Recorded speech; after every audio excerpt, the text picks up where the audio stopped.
இது ஒரு முக்கியமான current affair question. Chief justice of Madras high court யாரு அப்படின்னு கேட்பாங்க. ஏன்னா இப்போ 2026 ரீசெண்டாக மார்ச் மாதம் தான் அப்பாயிண்ட் பண்ணப்பட்டார்.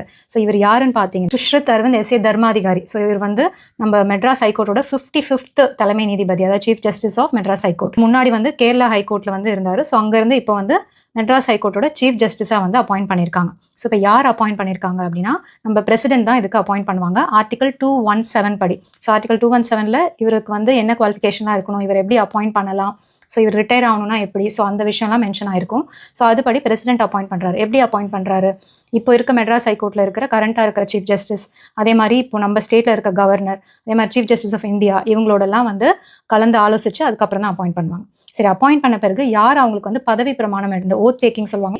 அந்த ஸ்டேட், அந்த மாநிலத்தோடைய ஆளுநர், கவர்னர் தான் வந்து ஓத் டேக்கிங் வந்து பண்ணி வைப்பாங்க. இந்த சீஃப் ஜஸ்டிஸ் ஆஃப் ஹைகோர்ட்டுக்கு என்ன ஏஜ், ரிட்டையர்மெண்ட் ஏஜ் அப்படின்னு பார்த்தோம்னா 62 இயர்ஸ். ஸோ இது ஒரு முக்கியமான ஃபேக்ட், எக்ஸாமில் கேட்கறதுக்கு நிறைய வாய்ப்பு இருக்குது. ஸோ இப்போ நம்ம என்ன பண்ணணும், இப்போ ஹைகோர்ட் பற்றி பார்த்தோன்னா இமீடியட்டாக சுப்ரீம் கோர்ட்டுக்கு இது ரிலேட்டடான ஃபேக்ட்ஸ் என்னென்னு இமீடியட்டாக போய் படிச்சிருங்க.